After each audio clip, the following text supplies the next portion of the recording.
And welcome to Faith and Politics, a show dedicated to discussing issues surrounding the intersection of church, state, and politics, and the examination of whether you're allowing your faith to shape your politics or are your politics starting to shape your faith. In other words, what do you do when God and government come face to face? I'm your host, Orland Johnson. Let me introduce you to our panelists for today. First, we have Ms. Carmela Monk Crawford, editor of Message Magazine. We have with us Ms. Melissa Reed, the Director of Government Affairs for the North American Division of the Seventh-day Adventist Church. We have also Ms. Bettina Krause, the editor of Liberty Magazine. And we have Ms. Jennifer Woods, General Counsel and Director of Public Affairs and Religious Liberty for the Lake Union Conference of the Seventh-day Adventist Church. Ladies, great having you here with us again and looking forward to our dialogue. You know, Catholicism has rarely been more prominent in U.S. politics than it has been in the Trump administration. That's an administration that has openly embraced advisors and officials who proudly say that faith has shaped their views.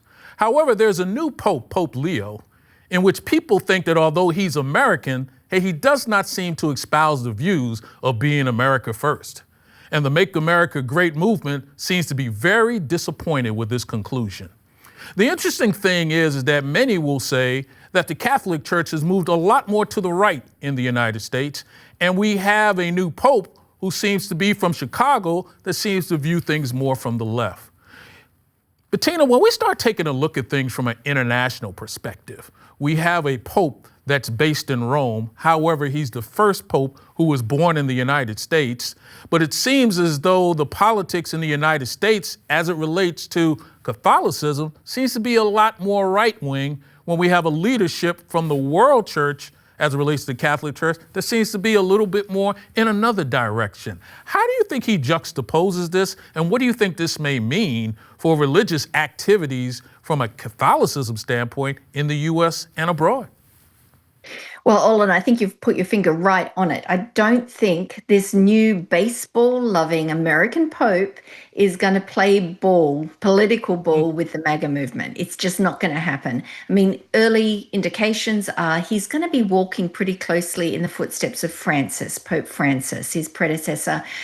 He's going to be elevating things like social justice, human rights, environmental issues. These are not things that you find prominently on the agenda of the Trump administration. So I think we're going to see Pope Leo butting heads a little bit more with the conservative leadership, not just of America, but also of the US Catholic Church. Because let's face it, the Catholic Church in the US is split pretty evenly when it comes to politics. About half, 48%, lean toward Republican, about 47% lean toward Democrat.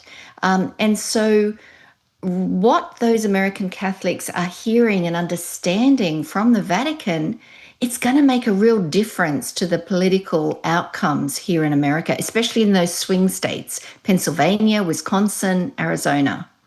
You know, Orland, Bettina and you both mentioned, and I agree, that the American Catholic Church is a bit more conservative, right, and more traditional, I guess, as far as its Catholicism.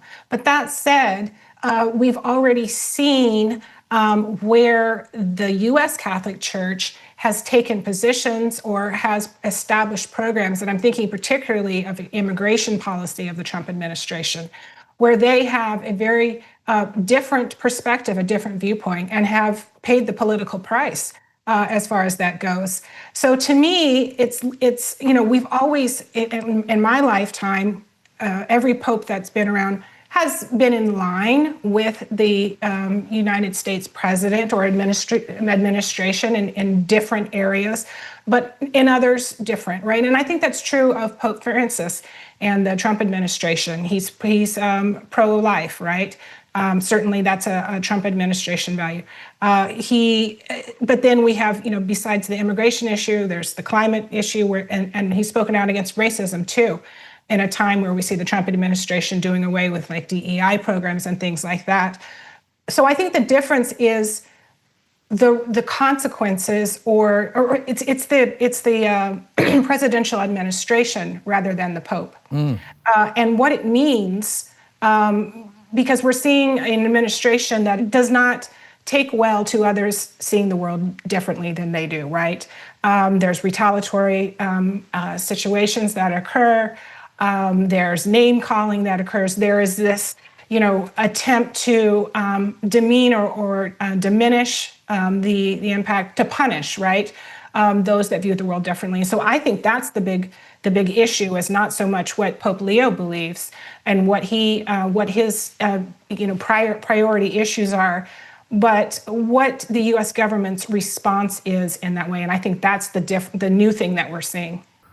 Jennifer, what's been kind of interesting is you see other denominations, for example, like, the Baptist Church and the Southern Baptist, that are kind of like connecting to speeches of a pope because they are hearing a rhetoric that they seem to be very comfortable with, looking out for the least of these, talking about immigration in a more inclusive way. And on one hand, you almost get the feeling that the Pope is trying to be a little bit more than just viewed as a leader of Catholicism, but wanting to be a leader of many different religious groups based on the viewpoints that he seems to be espousing. No, I think that that's true. I think that for the Pope to be able to represent all Christianity or religion, I think that is likely a goal, right? To say, I am going to be the voice here. I'm the voice that's going to speak up for the oppressed and the voice that's going to speak up for the marginalized. Those are biblical views. So I think that is, in line with many religions and religious traditions. What I think is interesting is that there was this expectation, maybe, that from some within this administration, that because this particular pope is from America, that he was going to deviate from past popes as far as what his issues would be. And I think that was a really unrealistic expectation to have to begin with. Of course, he's not the Pope of the U.S. He represents the entire world. And so to think that he's going to put an America First agenda as his agenda, I think, was an unreasonable expectation. And the fact that there are some within the administration that have kind of lambasted him because of this, I think is unfair to him, because he doesn't just represent American Catholics or Catholics in North America. He represents Catholics worldwide, and there are issues that are going on worldwide that aren't America focused. Carmela, what's interesting is I never thought you'd have to start your morning reading the Twitter page of the Pope. But apparently we now have a Pope that's actually out in social media and speaking very aggressively. It almost makes it seem as though religion in some ways has gotten to be a brand. It's not just simply a lifestyle. And it seems that might be what we're starting to see here. Religion turning into a brand of some sort, and particularly from some of the larger religions.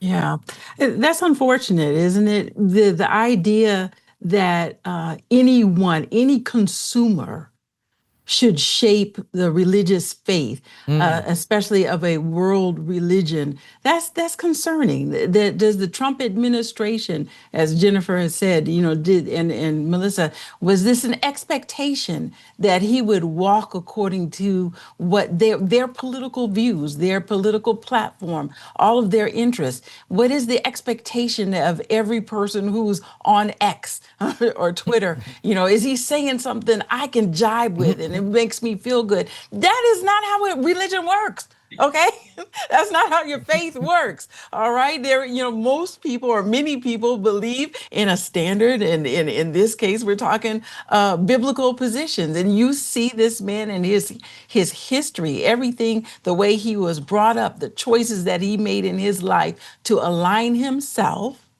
with the Bible's expression of Jesus and his ministry. And now you have the criticism for it. I find this very interesting, but it's really something that's instructive to each one of us. This is a line that we don't need to cross. Orlin, one of the articles that I read when you told me about this topic was actually from Politico, and it was talking about how the Pope may actually need to be mindful of sort of his more conservative constituency, and I mean that outside of the outside of the Catholic Church as well. And for that reason, they were talking about the huge deficit that the Vatican has, right? 83 million euro deficit in 2024. And so in order to appeal to donors, specifically conservative American donors, that might be something that, we may see something different. I don't know. But it was a something that was posited in the media and that I thought was an interesting perspective. It'll be interesting to see. I mean, certainly we know whether it's a church or, well, hopefully less so for a church or a faith tradition, but we know organizationally money matters. Well, Bettina, it seems like we're starting to see more of a conversation related to the business of church, in addition to the religious aspects of church. But in the same breath, trying to find a constituency that supports you from a congregational standpoint, it makes me nervous. I might have to change my messaging in order to make that happen.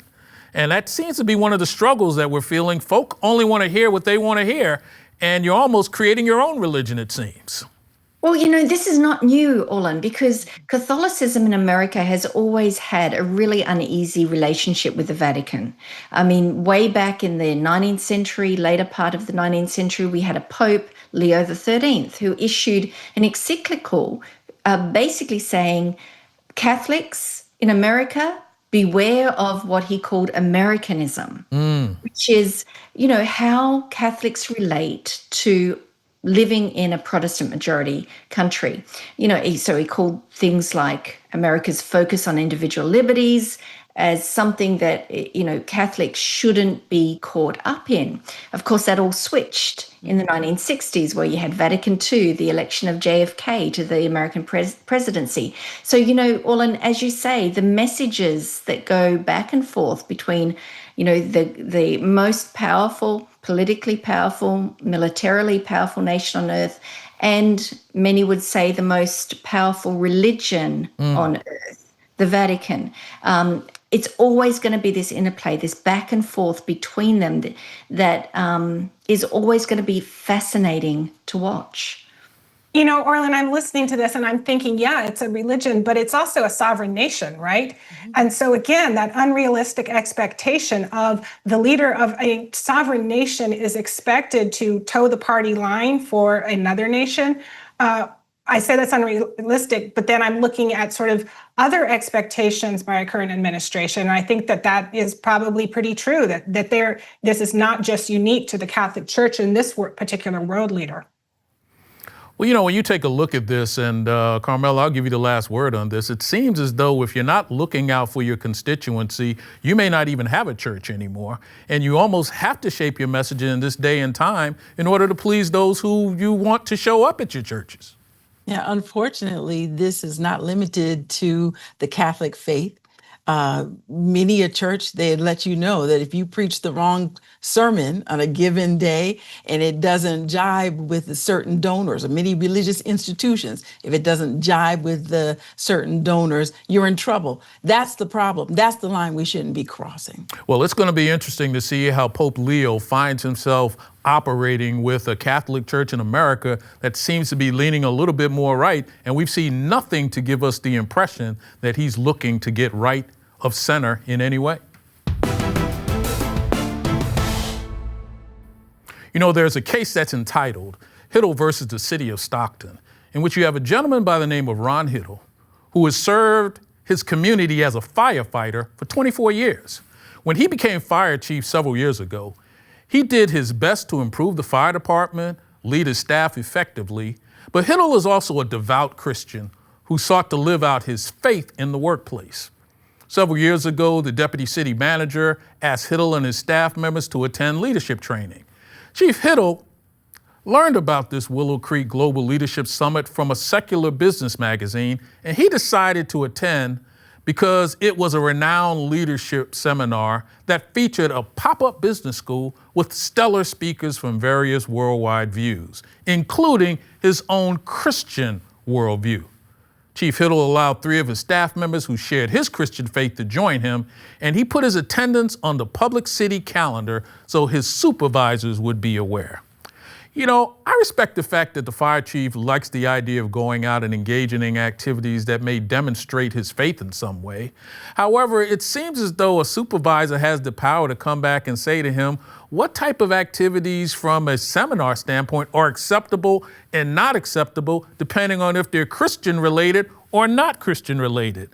Jennifer, when I take a look at this, on one hand, it seemed as though everything was perfectly fine until there was a flavor of religion that seemed to show up. And the moment the flavor of religion showed up, it seemed, for lack of a better term, all the knives came out.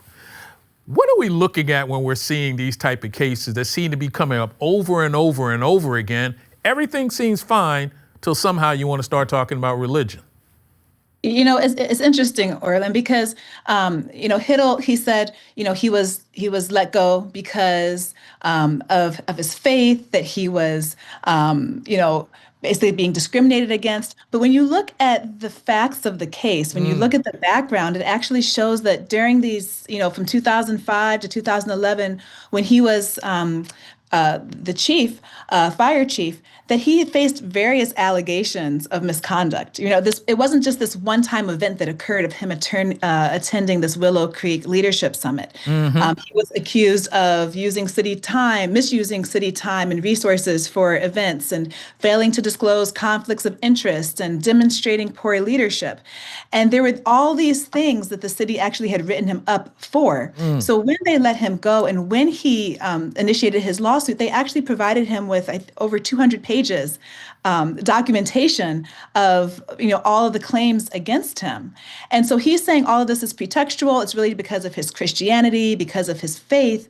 But that's not how the court saw this. They went through the factors. They went through the fact that even though he's saying that he was discriminated against, the city was able to show non-discriminatory reasons for why they let him go, and he wasn't able to rebut that rationale from the city. So I think it's really important what set of facts we're looking at here, because he's here claiming, oh, it's my religion, I'm being persecuted because of my faith, when in reality, there might be a whole other set of things that are going on in this case. Exactly. And isn't it interesting? Don't jump out here and claim your religion when you're not docking your time properly, and when other people think you have the reputation as being cliquish and unfair and a crony and racist. It's kind of hard to justify your case. And I'm not saying I wasn't there. I don't know the facts. We don't know, but we know what the court found is that this was not just about your religion. It was about, sort of an environment that you set.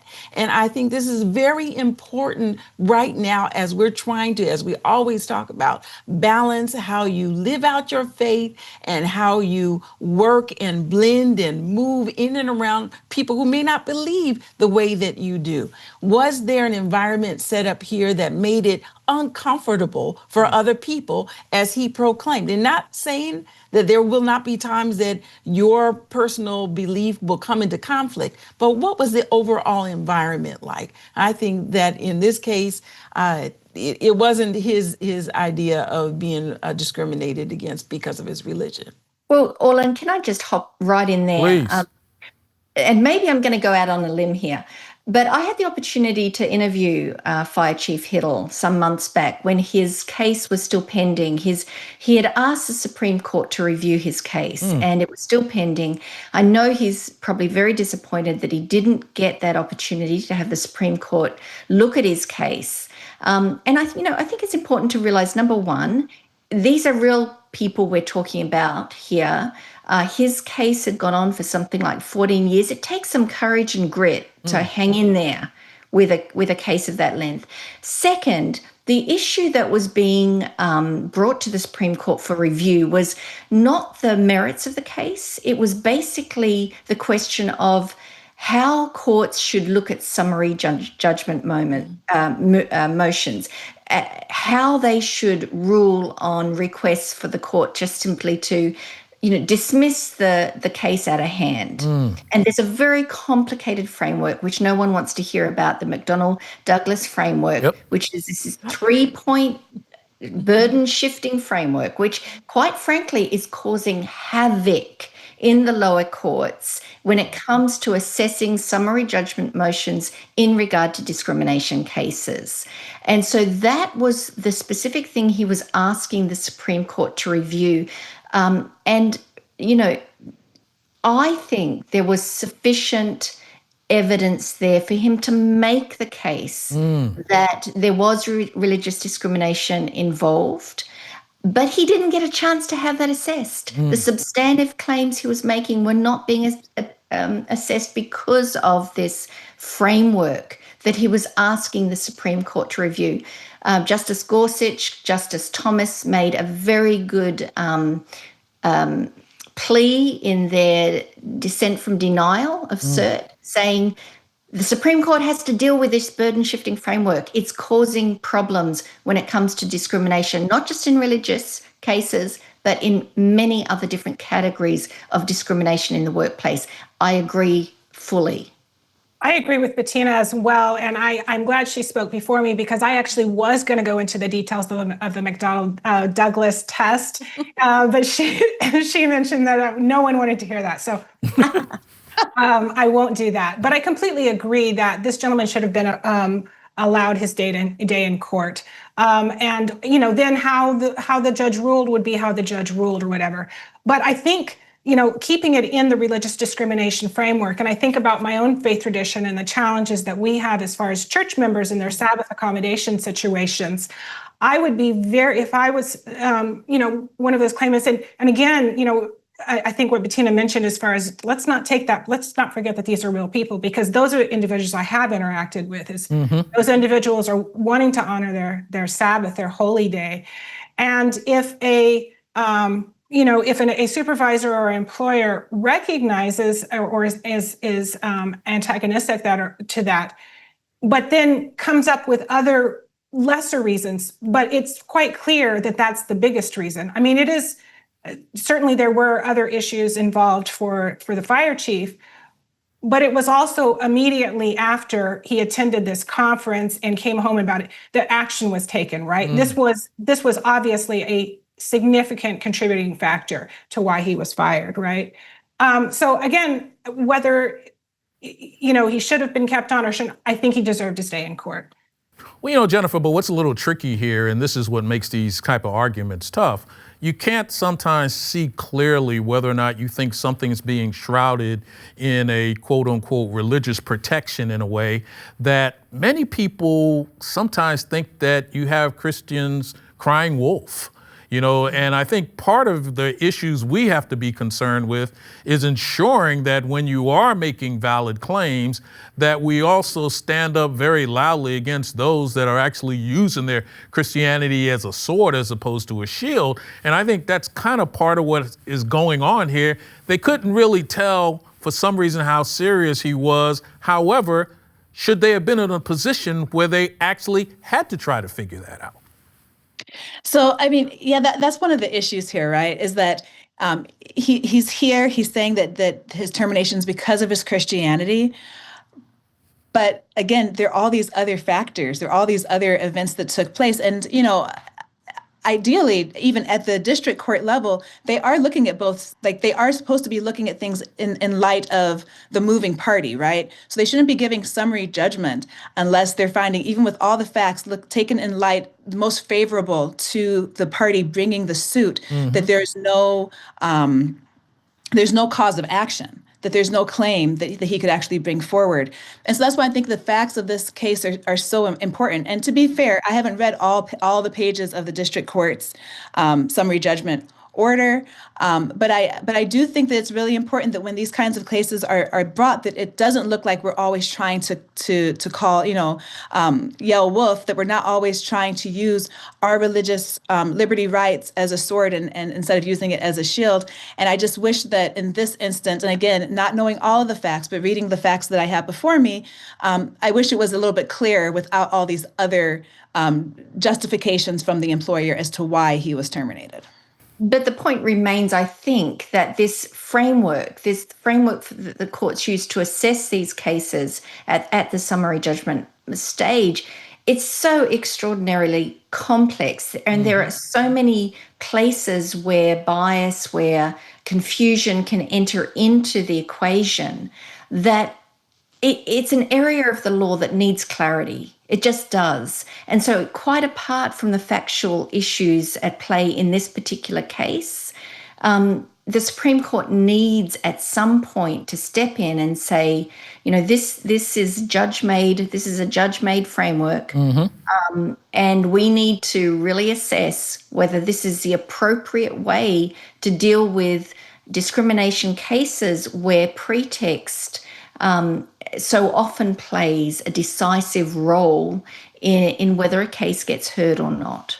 Yeah, Carmela, that pretext seems to be what the killer is right here. You almost come to a conclusion, you're forced to go down the road and not even examine all the facts, and then trying to get to some valid conclusion seems to be a problem that the court is probably gonna have to deal with at some point. Yeah, I don't, Bettina, of course, I would never argue with my dear colleague, Bettina. She knows what she's saying. And I'm not arguing regarding this particular test or this analytical framework. I do know that in this case, I believe that there's the facts really carry the day, and the facts carry the day over what the city and the fire department, their involvement with this. And the court didn't see it Hittle's way in this case. There are cases that I would agree with Bettina. Well, I think at some point this McDonnell Douglas is going to have to be dealt with. It's creating chaos in many ways. And when you try to wrap that around an issue from a religious liberty perspective, it's almost impossible. Hey, Jennifer, tell me something I don't know. Sure. So did you know that Pope Leo and I have something in common? We both love playing Wordle, and this is according to his brother. That's something he loves to do in his free time. Did not know that. Bettina, tell me something I don't know. So talking about baseball-loving Catholics, did you know of a Dominican nun back in, I think it was 2018, who became a national sensation for throwing out the perfect curveball first pitch at a Chicago White Sox game? I didn't see that one. Carmela, tell me something I don't know. I never know what you don't know, Orlin, but the biggest thing that I really admired about the Pope Leo story was his championship of people who were involved in sexual abuse cases, the victims. He was a victim's advocate. Wow. Melissa, tell me something I don't know. Okay, Orlin. Well, I love Wordle too. But another thing that you don't know is that Stockton, the city that we talked about with the fire chief, is part of the agricultural belt of California and is known for hosting a deep-fried asparagus eating competition. Did not know that one. Probably will never be there. Thanks again for being with us. Really enjoyed our conversation today. And thank you again for being here with us. Hope you enjoyed our conversation. Just remember, if it's about God and government, it's faith and politics. See you next time.